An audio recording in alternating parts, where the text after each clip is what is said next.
So what they've done is Microsoft was set up so that there would be one global operating system that the U.S. government had a backdoor into for all computers everywhere in the world. Right. Then they set up Google as a search engine, and let's just look at the background of the two guys who supposedly set it up. Larry Page and Sergey Brin. That's right. Now, Sergey Brin he was born in Russia, so he's from an immigrant family. But listen to this. His father was a mathematician who worked at the University of Maryland, and his mother worked for NASA. I didn't know that one. Well, it's like a blue line. NASA. And that is exactly where Sergey Brin and Larry Page park their private jets. Of course. Is at the NASA facility. Mm-hmm.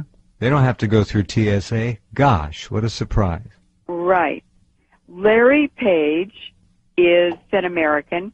His parents were both computer science professors at Michigan State University, and his father was one of the top experts in the United States on artificial intelligence. Now, Sergey Brin married a Polish-American woman called Anne Wojcicki. So as soon as Anne Wojcicki married Sergey Brin, she was given millions of dollars in venture capital the day of the wedding. I think she got $20 million. Just to start. Right. That's right. All right, hold on. Lorraine Moret is our guest tonight, a longtime friend of good people everywhere on the planet. Her work on depleted uranium, of course, really knows no bounds and needs not much of an introduction. She's talked about it too many times to count around the world and on this program as well. We're talking about Google and DNA and control. Next time you hit the Google search function, just keep in mind that your finger is doing a lot more than simply looking up information. You're helping to propel a monster on the planet. It is a beast. It's unbelievable what's going on. Go ahead.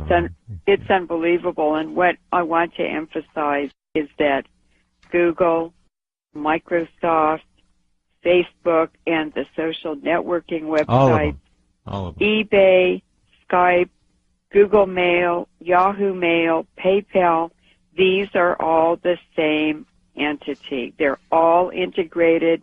They get bought and sold and traded around. These are all U.S. Navy and military operations. Now, I know a physicist who told me that they were tracking people in the lab by the electromagnetic frequency emitted by individual's DNA. In other words, every living thing is an antenna that transmits and receives. We're an electrical system, and the DNA in every living thing has a unique frequency and signal.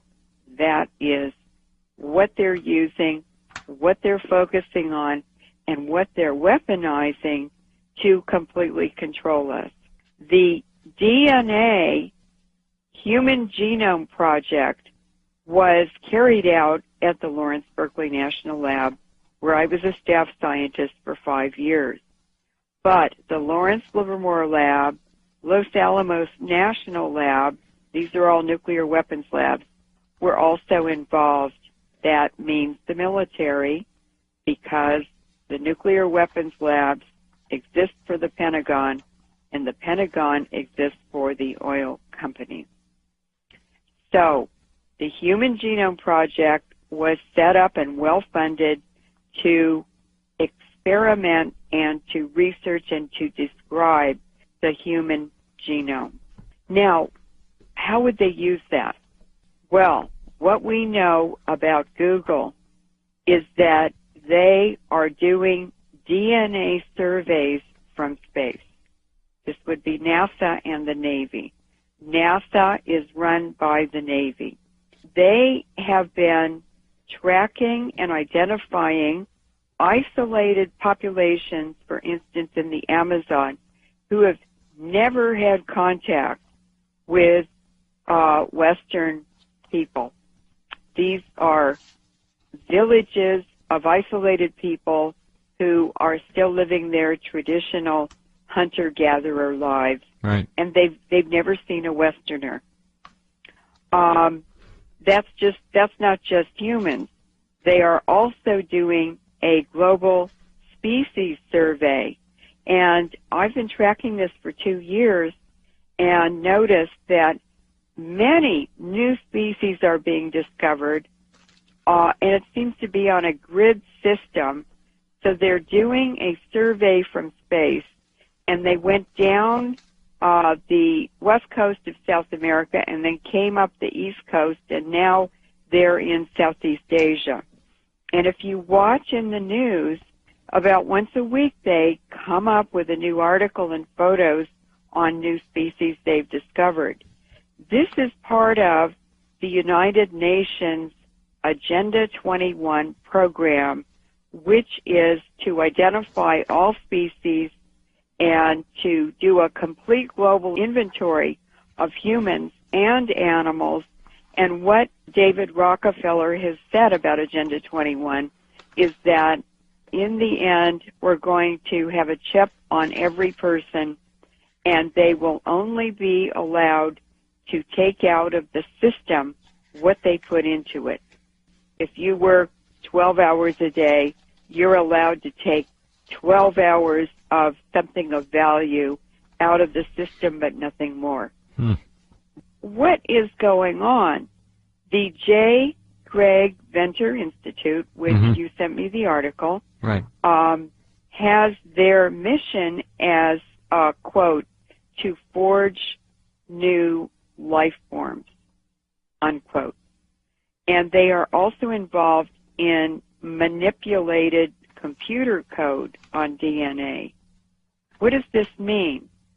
Well, Dr. Helen Wallace from GeneWatch in 2002 said, we are in great danger, and she described this as a massive DNA database by the back door. Now, what this does sociologically, it begins to set up a caste system here, which we already have, but this is a different way of doing it. I don't know where it's all going to go, but it's clearly hurtling forward at a pace that is pretty damn scary if you understand the potential of control here. And what they're doing is using computing, medicine, technology, and the police state to converge into basically what is creating a totalitarian scientific oligarchy.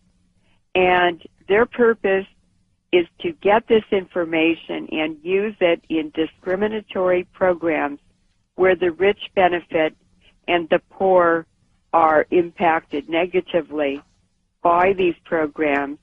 And the second part of that agenda is the depopulation initiatives. Now, a really good example about this biopiracy. Now, I did an interview with Dr. Wynne Parker. So on the air, I was talking about depleted uranium and the tremendous affinity it has for the DNA and mitochondria, because uranium and phosphate structures, they have a love affair all through the universe.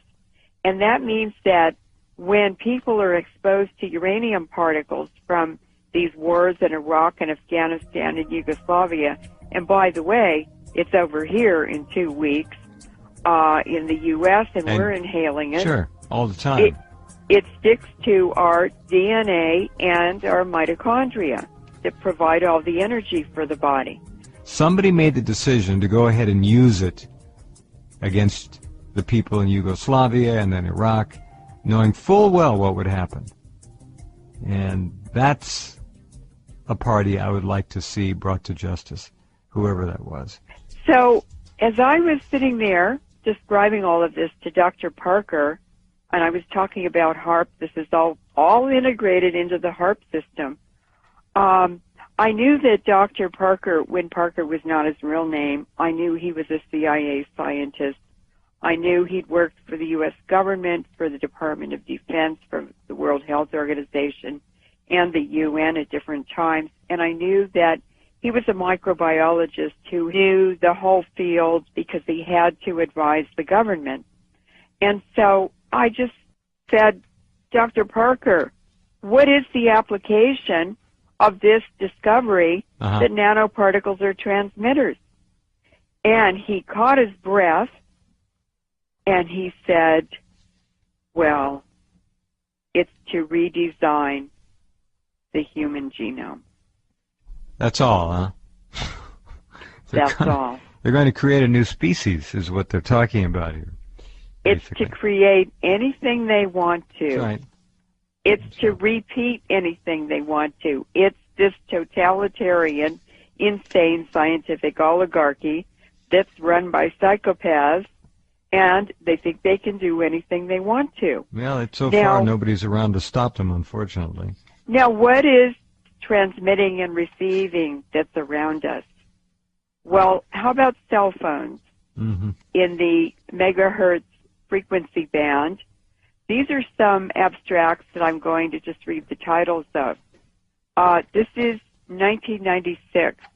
Single and double-strand DNA breaks in rat brain cells after acute exposure to radio frequency electromagnetic radiation. And they used the cell phone frequencies.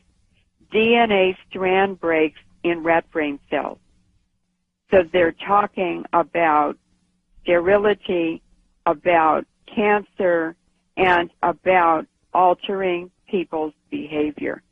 And the airport scanners are doing the same thing. Wouldn't surprise me. I'm amazed that there's very little attention being paid to the electric grid.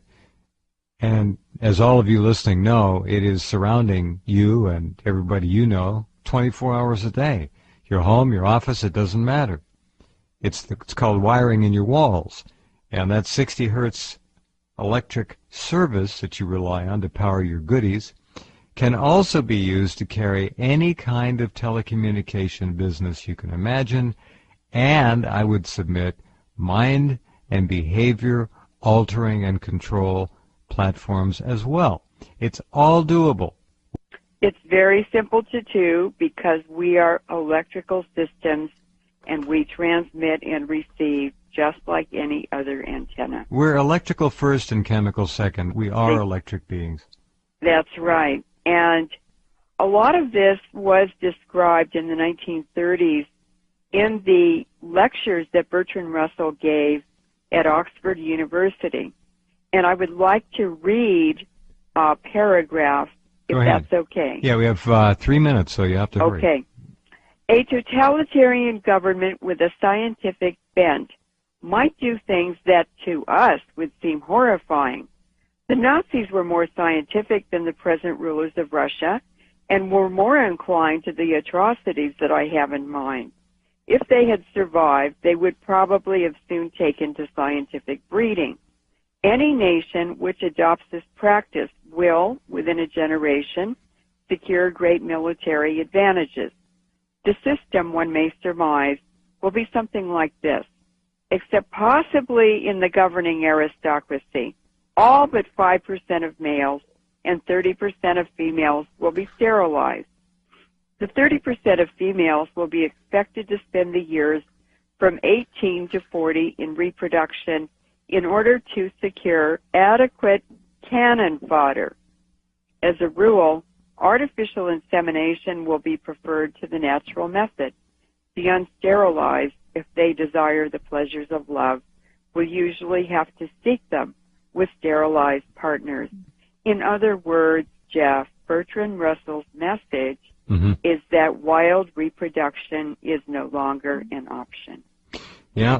So basically, they have unlimited budgets. They have an unlimited scientific body in universities to do all this research. And today, over 50% of scientific research money in universities comes from the Pentagon. She was given millions of dollars in venture capital the day of the wedding. I think she got $20 million just to start. Right. right. All right, hold on. Lorraine Moret is our guest tonight, a longtime friend of good people everywhere on the planet. Her work on depleted uranium, of course, really knows no bounds and needs not much of an introduction. She's talked about it too many times to count around the world and on this program as well. We're talking about Google and DNA and control. Next time you hit the Google search function, just keep in mind. So what they've done is Microsoft was set up so that there would be one global operating system that the U.S. government had a backdoor into for all computers everywhere in the world. Right. Then they set up Google as a search engine, and let's just look at the background of the two guys who supposedly set it up. Larry Page and Sergey Brin. That's right. Now, Sergey Brin... And that your finger is doing a lot more than simply looking up information. You're helping to propel a monster on the planet. It is a beast. It's unbelievable what's going on. Go ahead. It's unbelievable, and what I want to emphasize is that Google, Microsoft, Facebook, and the social networking websites, all of them. eBay, Skype, Google Mail, Yahoo Mail, PayPal, these are all the same entity. They're all integrated. Brin he was born in Russia, so he's from an immigrant family.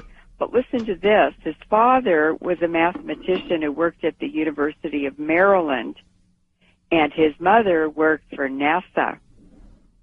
I didn't know that one. Well, it's like a blue-blood line. NASA, and that is exactly where Sergey Brin and Larry Page park their private jets. Of course. Is at the NASA facility. Mm-hmm. They don't have to go through TSA. Gosh, what a surprise. Right. Larry Page is an American. His parents were both computer science professors at Michigan State University, and his father was one of the top experts in the United States on artificial intelligence. Now, Sergey Brin married a Polish-American woman called Anne Wojcicki. So as soon as Anne Wojcicki married Sergey Brin,